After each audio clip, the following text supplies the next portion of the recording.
TG Geeks, episode 177, July 9th, 2018. Sometimes you feel a little spooky. The cat.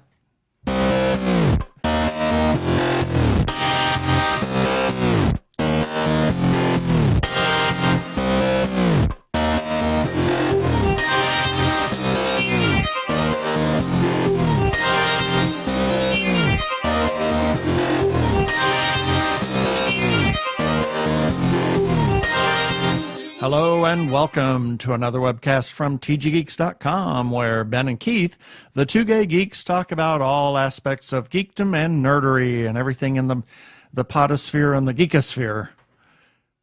Sci-fi, comics, film, horror, genre, you name it.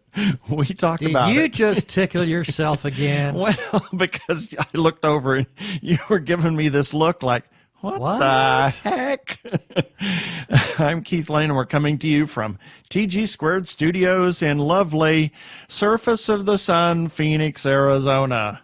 And I'm Ben Raggington, coming to you from that place that's just inside the orbit of Mercury around the sun, also known as Phoenix, Arizona. Yeah, sometimes known as as Jeannie likes to call it, Hell's Orientation. So you come here to orient yourself, to get ready to, Anyway, so. Right. Keep going. Well, forget that. We have kind of an interesting interview for you here, and we're going to talk about some things in our second segment, but we're just going to get right to it here.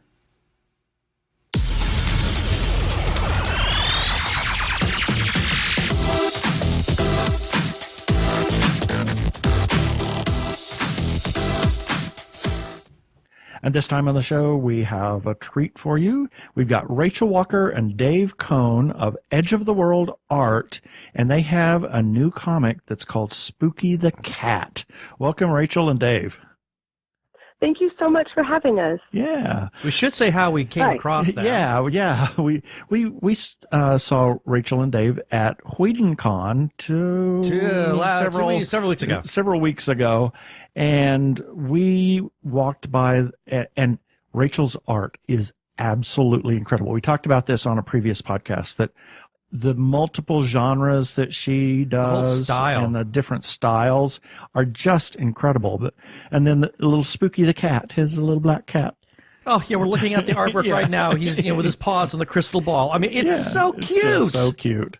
So tell us who is Rachel, and then we'll give Dave a chance to say, who is Dave, and how did you get into this business, and then we'll talk about Spooky the Cat and how that all came about. So who is Rachel Walker, and how did you decide you wanted to be an artist? And I've been drawing ever since I was really, really small.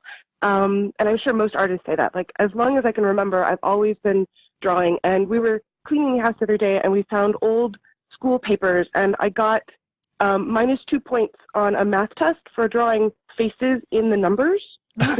So, like, ever since I was really small, I've always been drawing. Wow. And I always loved it. And so I've always kept pushing to get better and more experimental and more technically advanced. And when I got into high school, I got into the theater department and did costuming and makeup and set painting, and really, really loved that. And I've always loved history and costume and sociology and why people do what they do and why people wear what they wear.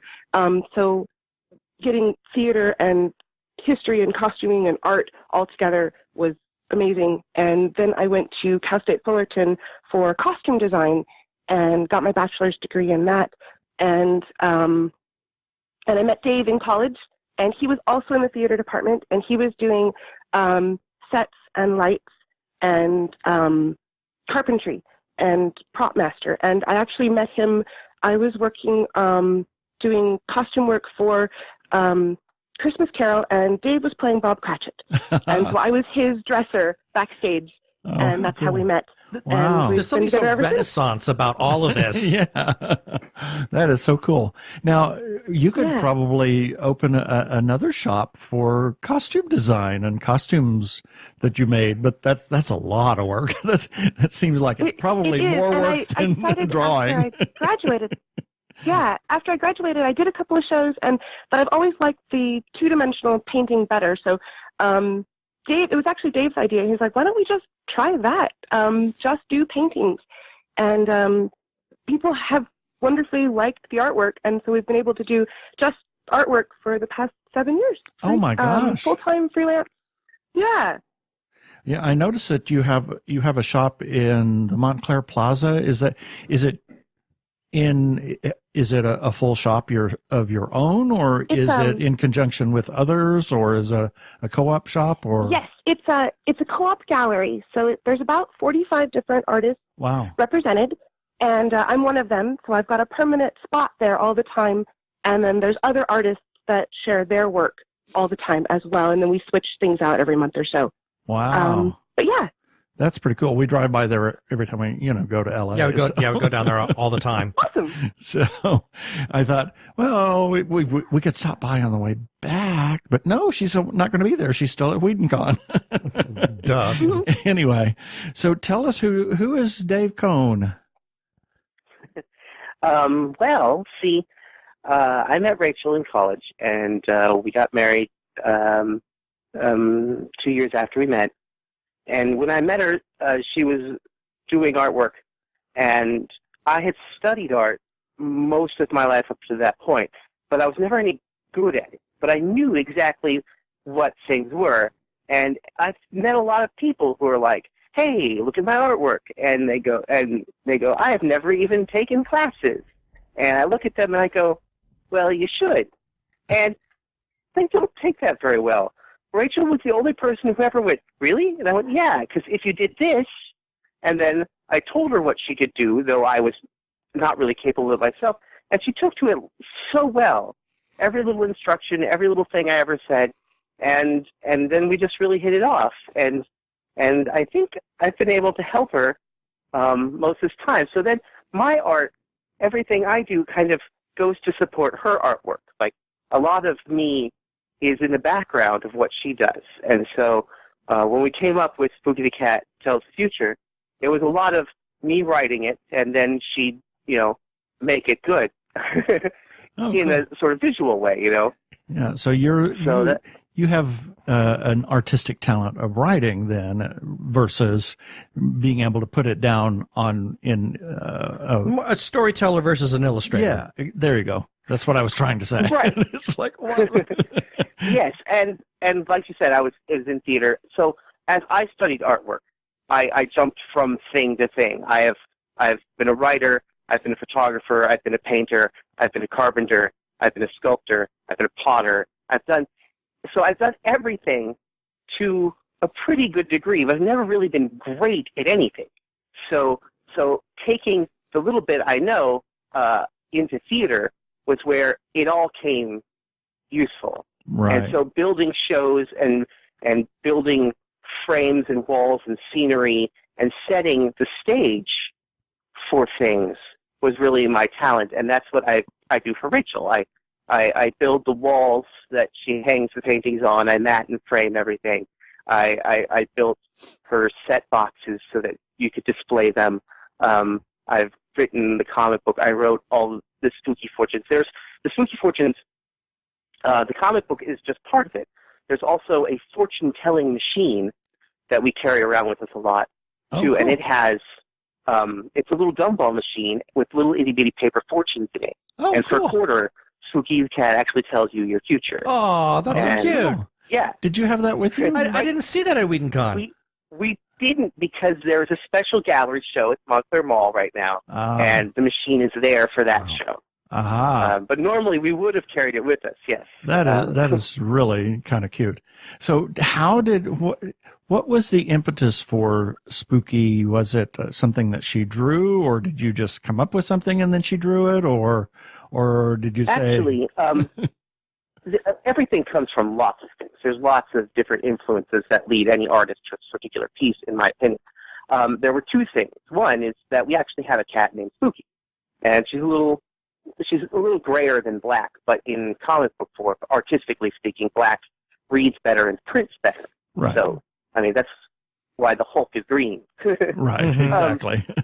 But the other thing was, I had a friend who had a dinner theater, and she was looking for ways to promote it. And I came up with an idea that if she went to street fairs and got one of her actors to dress up like Sigmund Freud, but then read tarot cards instead, I thought that would be really funny. And so, but then as writing, I didn't know a lot about psychology or psychoanalyst or Sigmund Freud, nor could I do a German accent. Wow. So I took the idea and I changed it into this cat that tells the future. So, like, I know a lot more about my cat.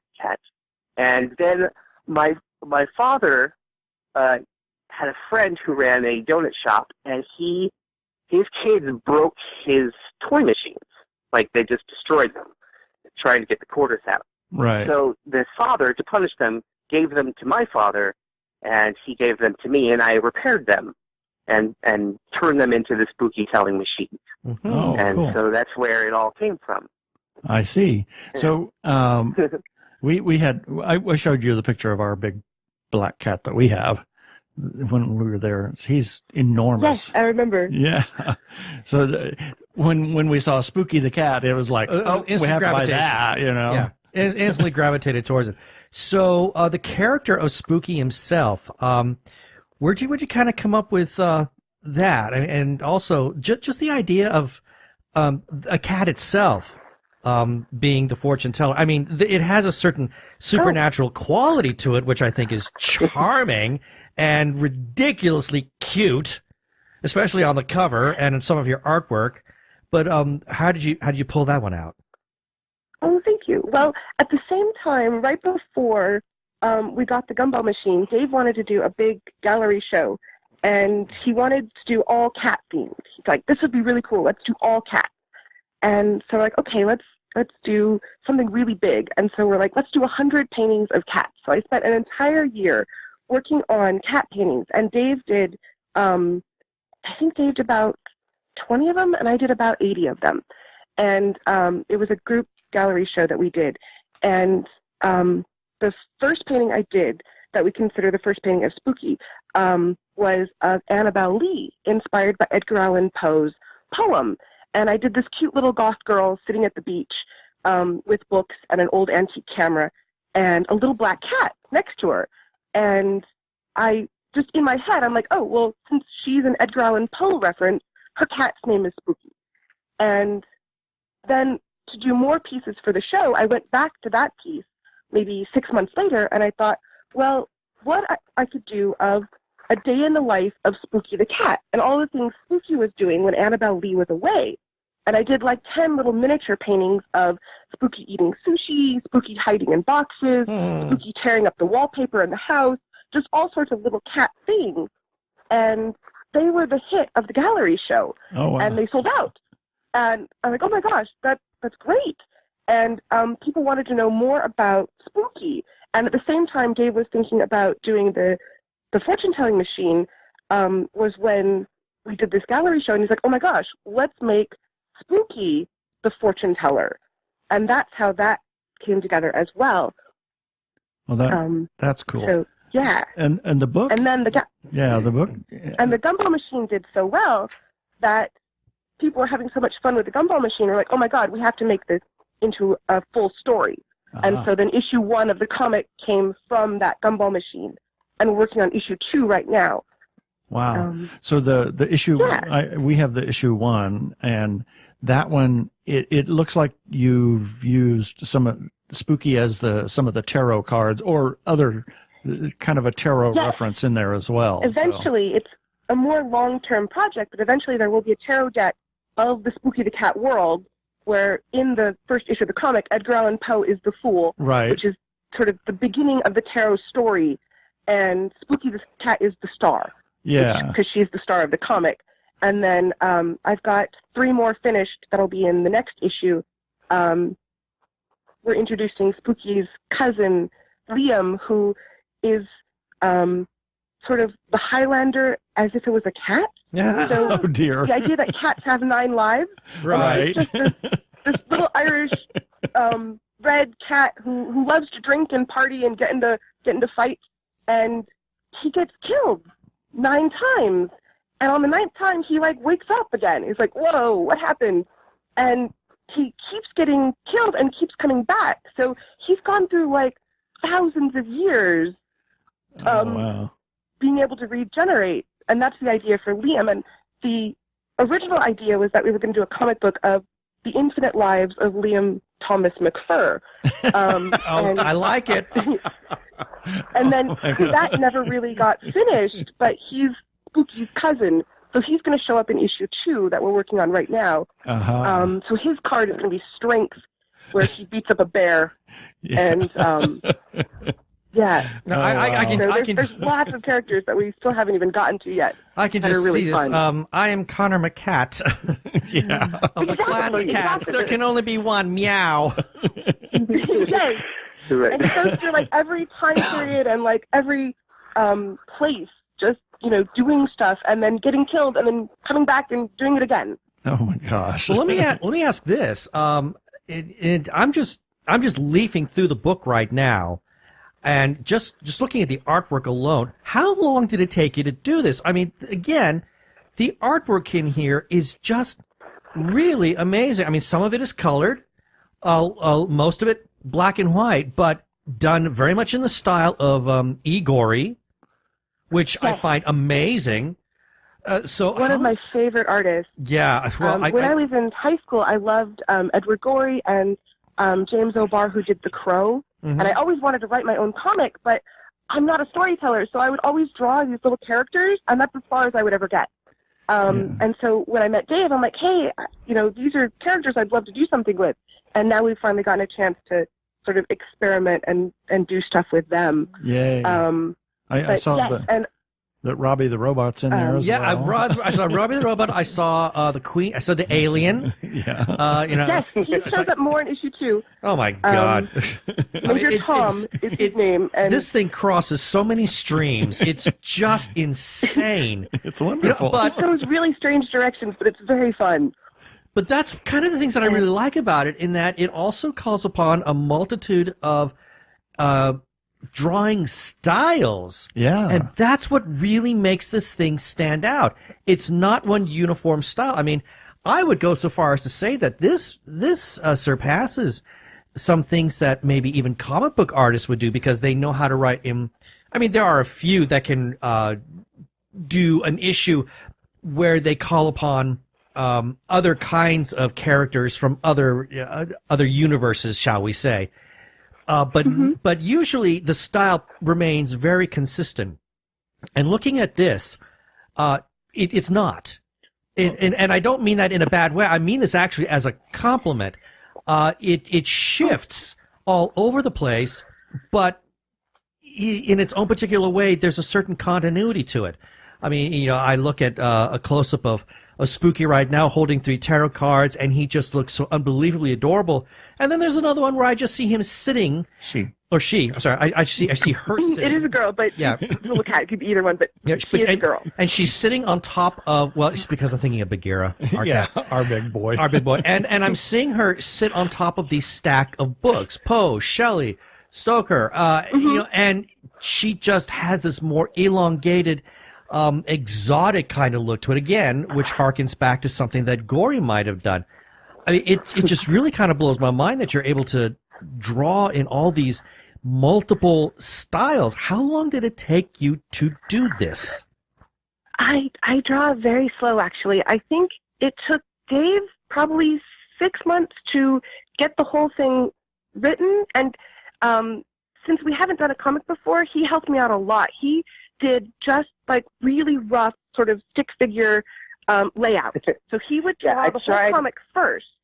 I tried to write it like other comic books would be written. I tried to write it because I've seen other people do it just as a script, and it wouldn't work. I couldn't see it. I didn't know where it stopped. I didn't know where it ended. So instead, one day I just stapled a bunch of blank sheets of paper together and made a blank comic book. And then I just sketched it out, drawing a stick figures in the place where I wanted things to be. So there's somewhere in the house, there's a mock-up of the first issue. Just, it looks terrible, but it's because it's just all my stick figures and really chicken scratches where I want the words to be, and that's how I wrote it. And then I just handed it to her, like, here, draw this.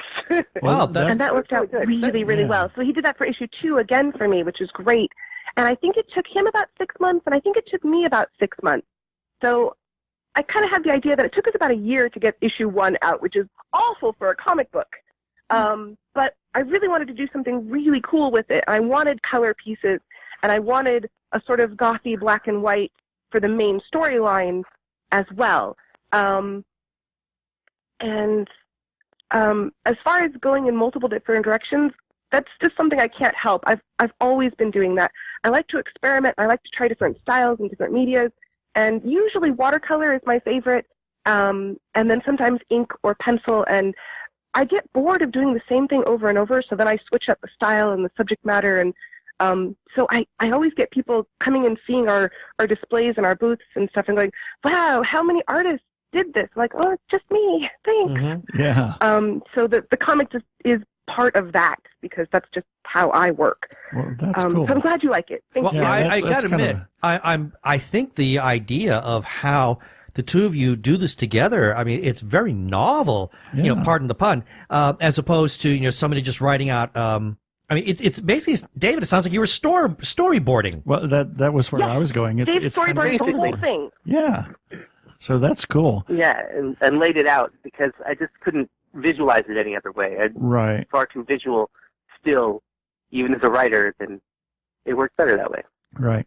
So that was the one thing that drew us to your booth. I mean, we walked around, you know, obviously we walked around the thing like 5 or 6 times just to see everything and see it again and see it again.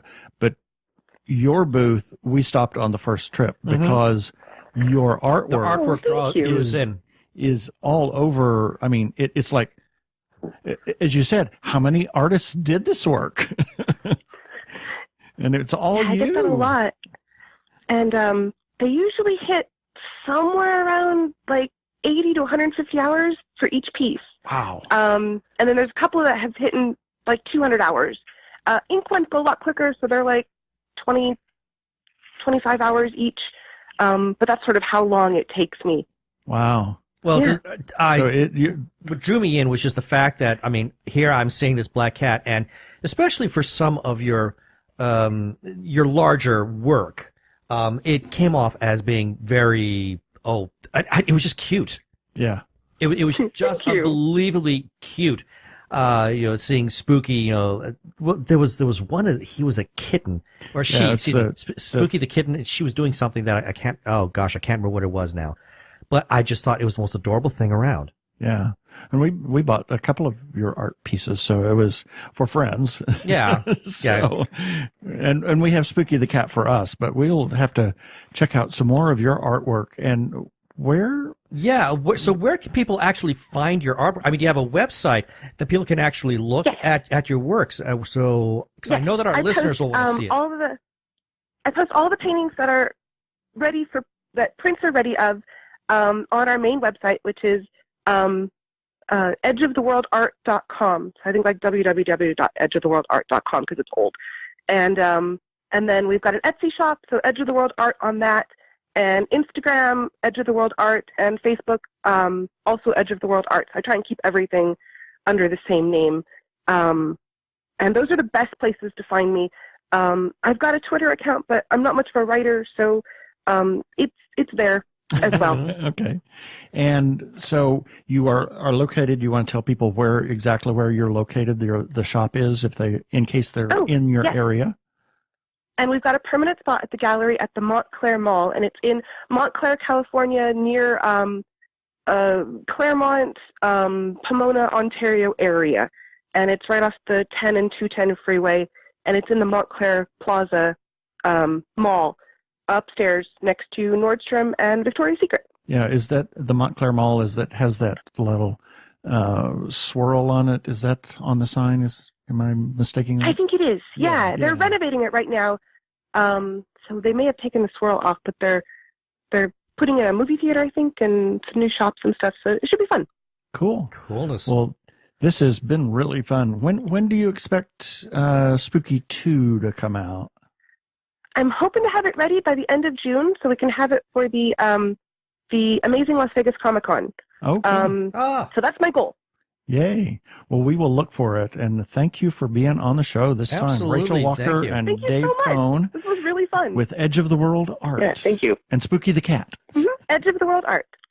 Hi, this is Carrie Merrill, author of the Angel Blade series, and you're listening to The Two Gay Geeks.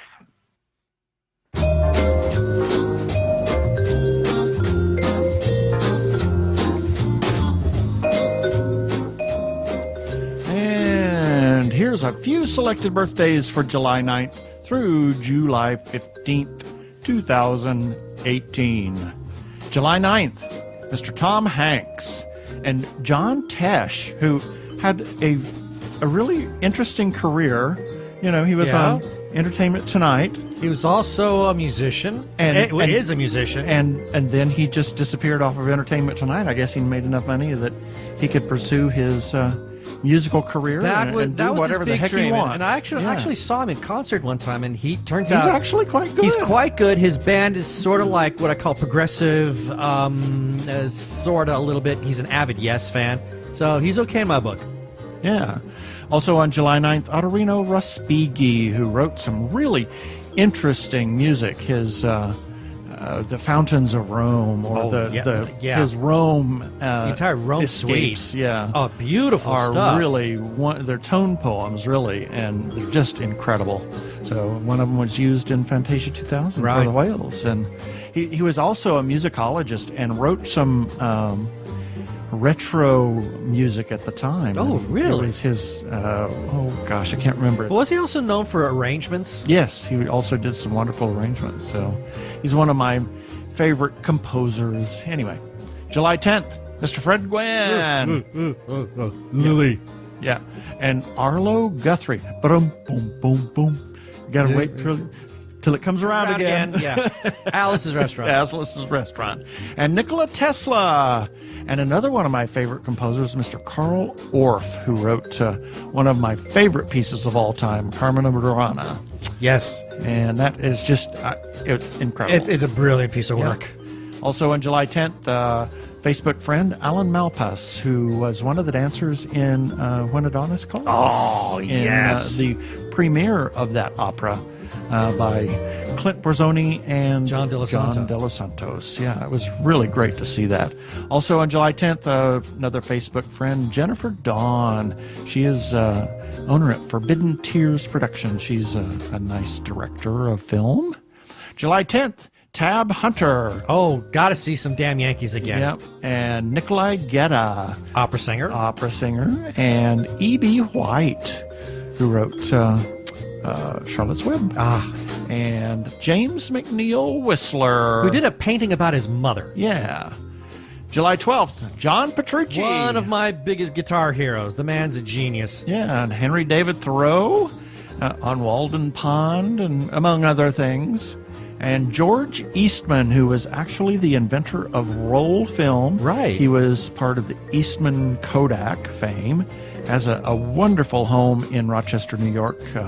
It's the Eastman Home is photography museum that I never made it to. A bummer. But he was also just an incredible inventor, shall we say. Also on July 12th, J.R. Kyle, a friend of ours who has had a podcast in the past. I'm not sure that he's keeping up with that currently. No, maybe not at the moment. So, but happy birthday, Jeremy. July 13th. Wow, what a list. Yeah, Cheech Marin, who has done a number of things, and just wonderful voiceover work as well. Oh, God, yeah. Mr. Patrick, or Sir Patrick Yes, Stewart. thank you very much. Yes, and Colton Haynes. Well, I didn't know Colton had a birthday on July 13th. How awesome. Yeah. Harrison Ford. That I knew. And Julius Caesar, sometimes known as Julius Caesar. Yes, and Erno Rubik. The man whose head I want to twist like a cube. Yeah, and Ben Raggington. Who? Never heard of him. Heard of him No, before. his name needs to be stricken from that list. Yeah. July 14th, Harry Dean Stanton, who we lost just recently. Yes, and sadly. he was like the man of 1,000 faces, or a man of 1,000 movies, shall we say. Yeah. Jane Lynch, Rosie Greer, and I only put Rosie Greer on here because of that awful made-for-TV film, The Man with Two Heads. Oh my God! What a disaster! It was horrible, but it's one of those things you have to see. Yeah. Also, July 14th, William Hanna. Of Hanna-Barbera? Yes, and Ashley Parks, the development director for Arizona Opera. Happy birthday, very nice. Ashley. July 15th, we have Forrest Whitaker and Rembrandt van Rijn, who is most famous for he is the Dutch master, shall we say. And that's it for the birthdays this time.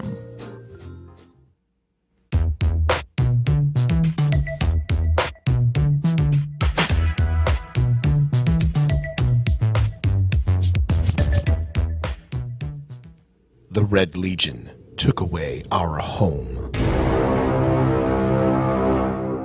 Dominus Gaul has stolen our light. But from the ashes, a fire team of guardians rise to... Guardian down. Wait. Who was that? Titan, no jump good. This is Happy Hour from the Tower. I'm T. I'm Nick. I'm Brandon. And we're going to talk about all things Destiny. Why we play. Why we love punching aliens in the face. And why T's aim needs a little bit of work. Have you got that? Say you've got it. See something. A podcast for players of all levels. Find Happy Hour from the Tower on iTunes, Stitcher, or at happyhourfromthetower.com. Eyes up, Guardian. Time to give up the ghost. It's Happy Hour from the Tower. First round's on us.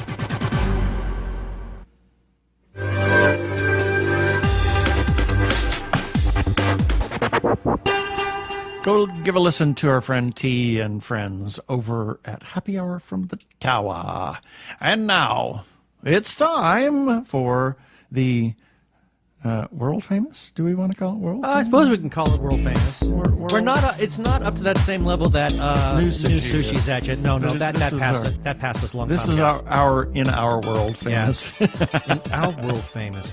Yeah. Okay, well, starting off with episode 175. We got a comment from Tommy Cannon, who writes for us every now and then with his Dr. Zombie. Dr. Zombie. And he writes, "Woo, I love the review for Incredibles 2. And hey, that Dr. Zombie thing is pretty rad." That's a little self-promotion there. Okay, great. I was going to say, well, gee, Tommy, I'm really glad you like the Dr. Zombie. Yeah. But now I can't. Anyway, then we got a comment for...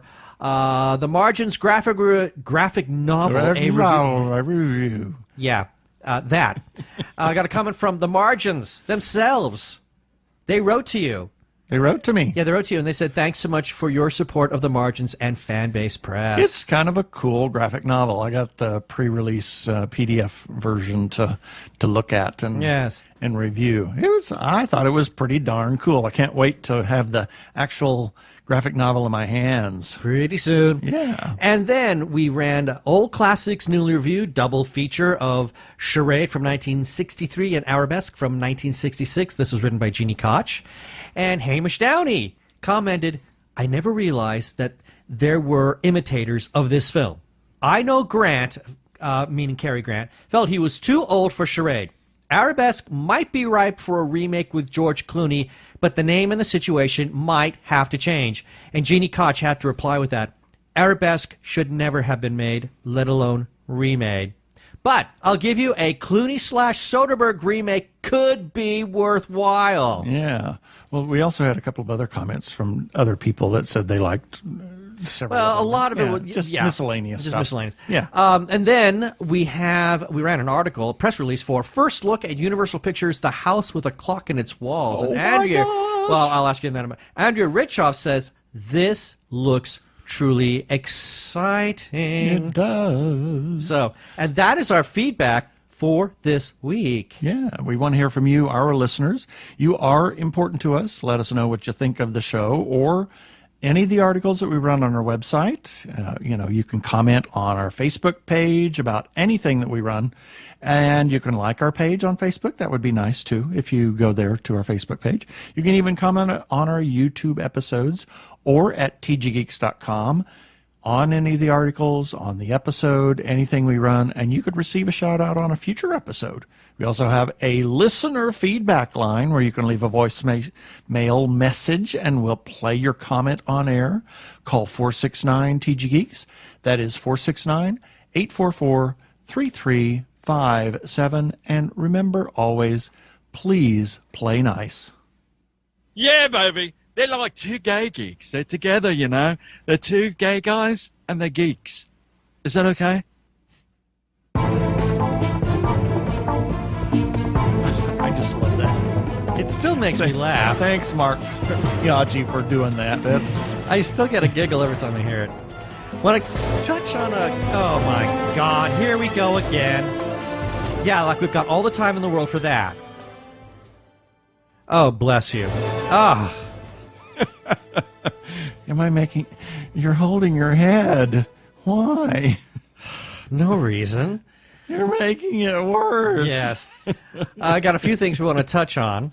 First off, we ran a review for Ant-Man and the Wasp because we got to see it. Two reviews. We ran two reviews. First, Andrea Richoff, she got to go to a press screening for that, so we ran that last week, or 2 weeks ago, I guess, by this reckoning. And then last week we ran a review because we got to see it on Thursday. So if anybody wants to know what I thought of it, you can always check out the review at tggeeks.com, and of course we'll have the link for that in the show notes for this episode. But honey, Keith, what did you think of it? I thought it was really fun. It was just a lot of fun. I enjoyed the interplay between the characters. Of course, Luis is just crazy as ever, and when you get all four of those, the three wombats and Paul Rudd together, it's like it just descends into chaos. Because they play off of each other, or at least whether it was scripted or whether it was off the cuff, or ad lib. There's a lot of ad lib going on there. I think it just goes crazy, and then the long-suffering Michael Douglas Hank Pym character is sitting there listening to this. And the thing that I really got a big kick out of is you look at Paul Rudd's character, Scott Lang, and he's sort of like kind of in the middle of all of this, because when he's doing his own chaotic rambling, you've got Hope and you've got Hank, and they kind of look at him like, are you crazy? I mean, how many brain cells do you have working? But then when Luis shows up and he starts on his thing, Scott looks at him like he's got horns growing out of his head. So it's fascinating to see, different degrees of insanity between all of them. Yeah. But other than that, I thought it was a really good film. It has some heart. It's all about family. Yeah. I mean, it really is. The story was interesting, and the quote unquote villain was interesting, and I guess really the villain is the FBI. Well, they're among several. And I will say that I was very proud of you because you had an awesome geek moment right at the very end when you made you put two and two together, and you just went, ooh. And we're not going to say what it is. We're not going to spoil it because you need to see it in the theater. You need to see it yourself, And don't leave the theater. Yeah, please. Don't. Do not all the way to the end. To the end, because there are two sequences. Yeah. One mid-credit and then one at the very end of the credits. You got to stay. So you got to stay. And I thought it was a great film. It was a lot of fun. It was just a fun romp. It was, I guess you could say, popcorn fun. Popcorn fun, and a nice breath of fresh air after the heaviness that was Infinity War. Oh my gosh, yeah. It really. So it's nice to get this again. I really appreciate Marvel, knowing when to put these movies in the right order. Yeah. Because you just don't want to, wear your audience out. Exactly. Great film. So moving on, we got to check a little place called Tuck Shop, and we just, as of last Saturday, for our Social Saturday, Keith wrote up a really nice little review on the place. Yeah. It was.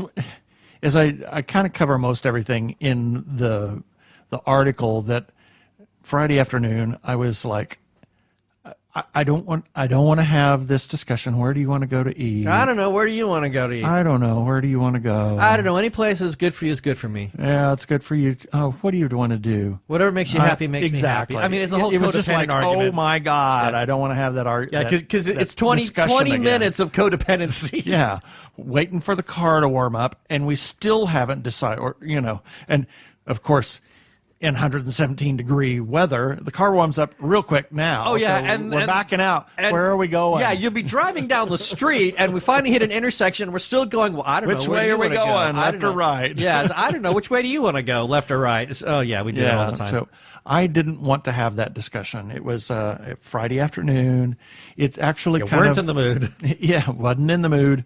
And I thought, I want to just sit and relax and maybe have a glass of wine and not drive and have some meats and cheeses and just relax. I mean, it's a rare thing that we get to do that if we don't do it at home. Right. So normally if we go out and do that, I have maybe a glass of wine, and I wanted to have Several. maybe two. Yeah, two. Or several. Yeah.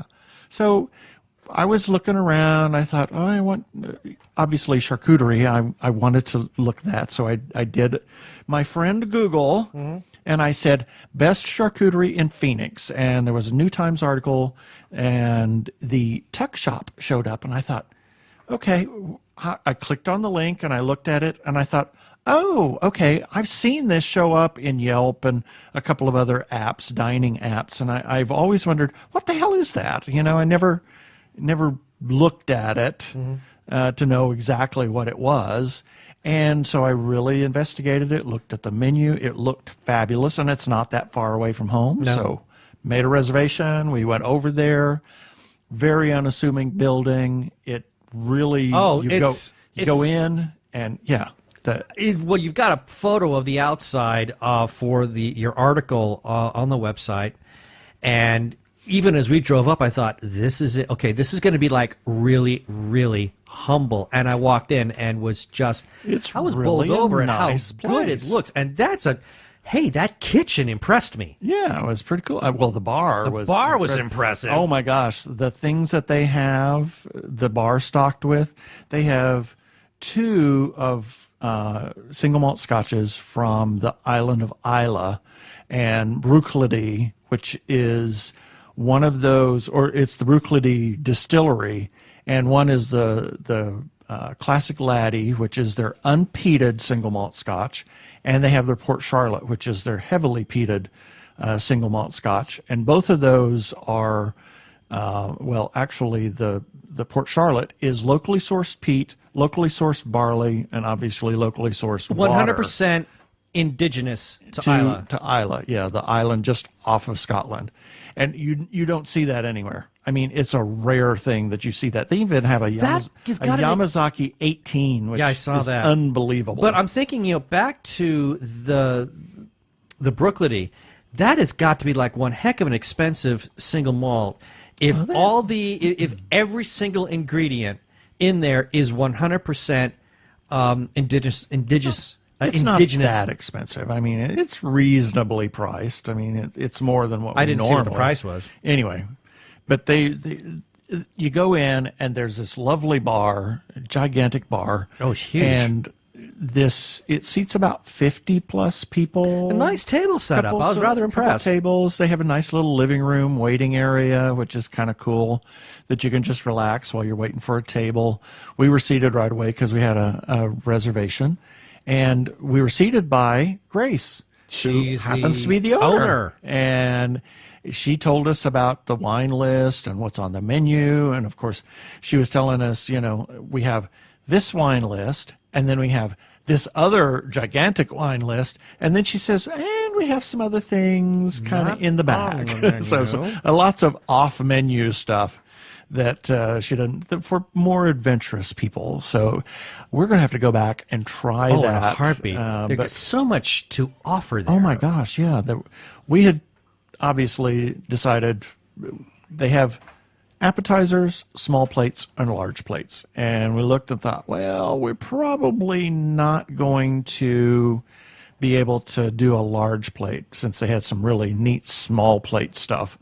Because we got the charcuterie board and roasted garlic. Oh my God, it was huge, like elephant garlic that was roasted. It was massive. It was just, oh my gosh. And it was the size so of a baseball. Wonderful. It was tasty.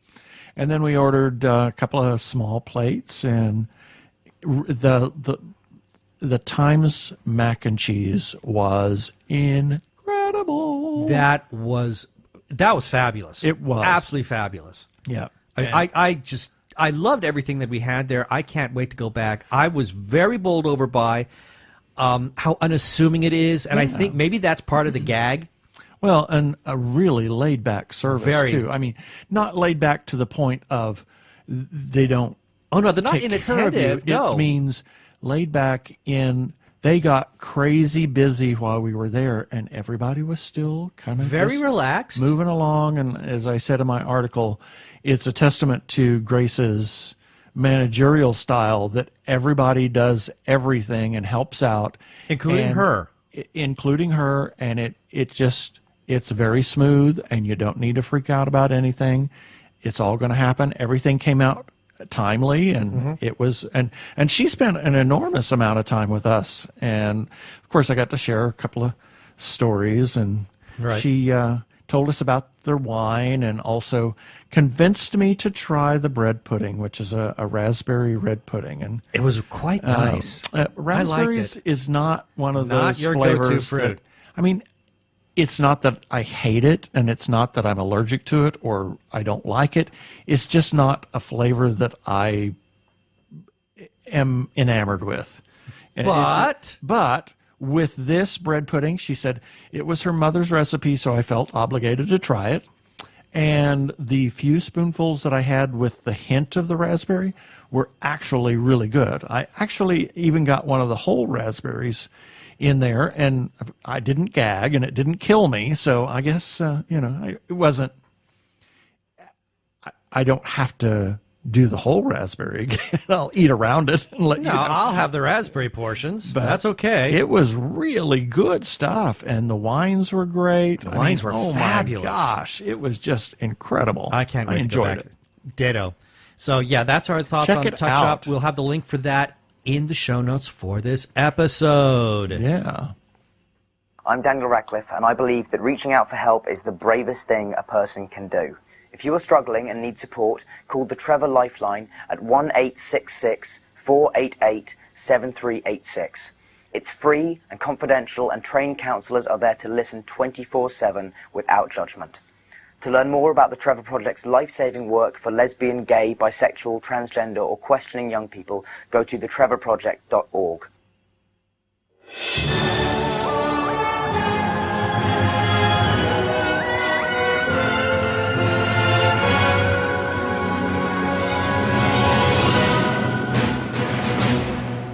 I got a few things we need to cover here. Yeah. These are some items that we ran this last week. Starting on Sunday, July 1st, we had issue number 2 of Dr. Zombie. Issue number 2? Really? I think it was 3. It's supposed to be 3. 3. Yeah. Yeah. You just didn't change it. That's okay. No, you left it there. Well, I should have changed it. My bad. That's okay. Issue number 3 of Dr. Zombie, Monster Family Physician. And then on Monday, July 2nd, there's episode 176 of our little thing we call the TG Geeks Webcast. On Tuesday, July 3rd, Andrea came out with a review for The First Purge. She says it has tons of action, not much horror. And then on July 4th, did an old classics newly reviewed of 1776, the musical. From 1972. From 1972. Yeah, that kind of always... It's our annual watching. It's our annual watching. And turns out, not just us. A lot of people annually watch that on July 4th. Then on July 5th, had 3-episode thoughts on a TV series we just recently picked up called Falling Skies. Yes, it's old. We know that, but we just bought... It's pretty darn cool. Yeah, so you can check out the 3-episode thoughts there. And then on Friday, issue number 18 of nearly multiverse famous news sushi, morsels of news from Japan and beyond from Hamish Downey. And also on that same Friday, we had a look at Ant-Man and the Wasp. This was my review that I got to write up for that. And then on Saturday, July 7th, there was the Social Saturday that Keith wrote for Touch Shop. Yeah, you can find all these at tggeeks.com, as well as entries on our Facebook page. Please visit all of them and comment if you wish, and we'll play what you can call, or anyway. Comment on all of our episodes and everything we run. And of course, we always have some follow-up items. Check out our calendar on the website. We have several things on there. Check out the widgets on the side of the page. There are a number of books and causes that we support. For example, Beth Cato's Roar of Sky, soon to be released. There's a pre-order link there. Go order that book. If you haven't read the other two, please check them out. They're absolutely wonderful. And you can order The Last Sun by Katie Edwards, and you can pre-order his second novel. And as everybody knows, we are huge supporters of Arizona Opera and hope you will be too. Their next season starts in October, so check them out at azopera.org. And, of course, our support for independent creators, it's well known. It is well known. We are huge supporters, whether it's filmmakers, comic book artists, writers, or others. Please consider supporting independent creators by buying their stuff, visiting their websites, commenting on their works, buying their stuff, doing everything you can, talking them up, buying their stuff. Do you see the pattern? Yeah. Anyway. Special shout out to Doctor Who Talking Who on Twitter. You can find them at Talking Who. They put out the Doctor Who Fancast Guide. In the same vein, there is Michael C. Burgess on Twitter. He is at Byronic, that is Byronik, and he puts out the Byronic's Semi-Journal Aggregator. And then there is the Human Arkle, also known as Brian Weber, and you can find him on Twitter. He is at Arkle, A-R-K-L-E, and puts out the Arkle Times Post-Dispatch News. And the one thing they have all in common is that with their paper leads that each of these put out, they republish our content on a very regular basis, and we thank them for that. And speaking of Arkle, he has a presence on Tumblr with the incorrect Star Trek Voyager quotes. Check it out. There's some pretty amusing ones there, but make sure you're doing it on your own time and not your company's time. And as always, we like to give another special shout out to the Facebook group The Gay Geek for allowing us to post our episodes and related stories on their page. The URL is Facebook. Oh boy, I just got stuck there. Facebook.com/group/The Gay Geek. And we have to give special thanks to moderator Jeremiah Rees for giving us permission to share our content there. Thank you, Jeremiah. And thank you to everybody that has clicked on our Amazon ads, whether it's at the widgets on the side or the things at the bottom, our search ads and whatnot. It's kind of beginning to pay off. We've made a couple more cents since the last time we talked. So it's happening. We might eventually get paid something. It's better than nonsense. Yeah. And lastly, check us out on Krypton Radio at 3 a.m. and 3 p.m. Pacific Time. And please rate us and review us on iTunes and subscribe to our YouTube channel.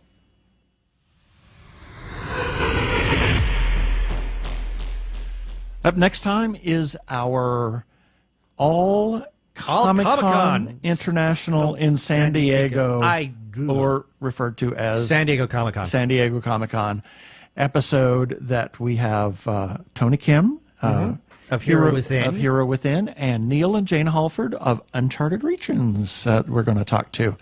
And we're going to be recording that one just here shortly because we're going to be out of town next weekend. We're going to be at Disneyland for my birthday. So if any of you are in the Southern California area and you want to kind of, if you're in or around Disneyland, you want to say hi to us, okay, we'll be there. Yeah, just hit us up on Facebook or Twitter. Yeah, let us know that you're going to be around there, and we'll take a look for you. Yeah, all right.